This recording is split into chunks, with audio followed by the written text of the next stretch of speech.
Bonjour tout le monde, bienvenue à mon channel Gab FindTech. Aujourd'hui, j'ai décidé de vous parler des apprentissages que j'ai pu faire à travers mes années sur le marché. En fait, j'ai investi sur le marché depuis 2013, puis des apprentissages que j'ai pu faire au cours des années.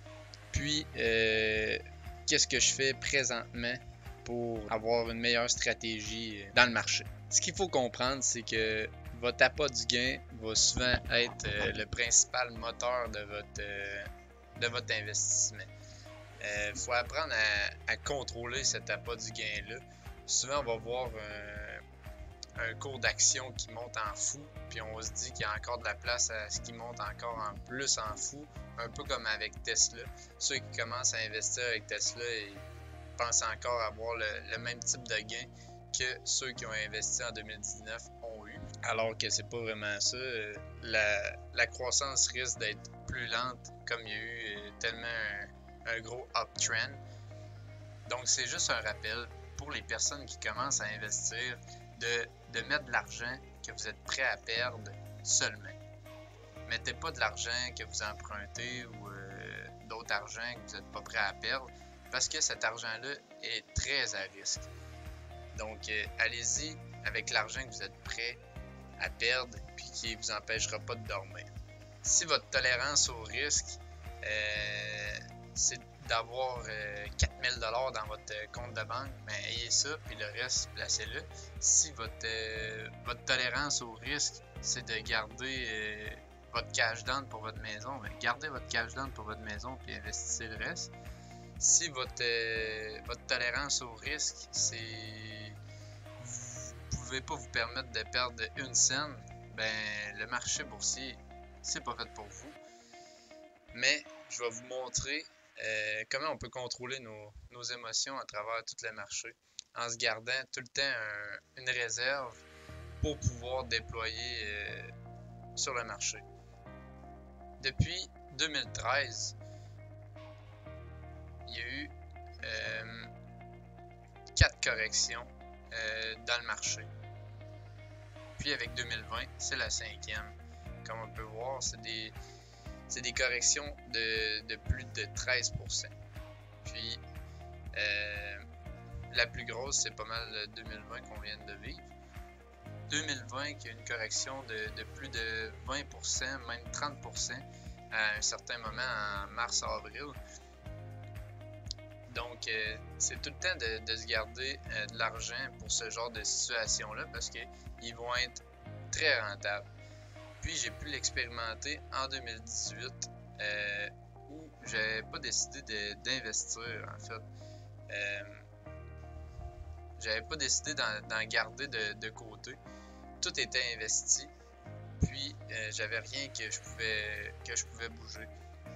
Donc, j'ai pas pu profiter de la baisse de 2018, puis début 2019.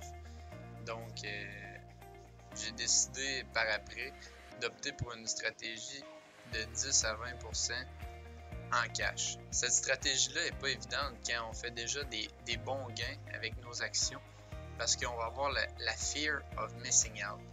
Cette peur-là, c'est la peur de manquer des gains. Un peu comme si on investissait avec Tesla. On voyait que Tesla fait x10, puis on investit encore plus avec Tesla parce qu'on a peur de manquer les gains potentiels. Mais il faut savoir se contrôler, puis savoir que le marché peut planter à n'importe quel moment, puis on va pouvoir en profiter quasiment plus que ce que Tesla a fait comme gain. Comme j'ai déjà parlé du QQQ, c'est un fonds d'index du Nasdaq qui copie à la lettre pratiquement le Nasdaq. Donc on peut observer ici là, que en mars, ils ont descendu jusqu'à 180, 170, 180. Puis ici, elle a remonté à 310. C'est sûr que la remontée a été très rapide, mais il faut comprendre qu'un bear market va durer de 2 ans et demi à 3 ans. En fait, le bear market va durer environ 14,5 mois, puis le recovery va durer 2 ans. Puis c'est d'investir un peu à tous les jours qui est difficile. Investir dans le rouge, c'est très difficile. C'est pourquoi il faut se faire la main dans le marché. Parce que si on n'est pas habitué à acheter dans le rouge, ben on le fera pas quand ça va être un bear market. Un bear market, c'est quand tout drop, puis que c'est là que c'est le plus dur à acheter, parce qu'on dirait que c'est l'apocalypse. Tout est en train de planter, un peu comme il y a eu en 2020.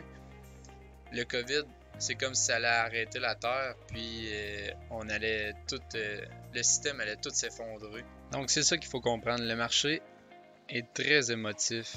Il va de plus en plus avec le retail investor.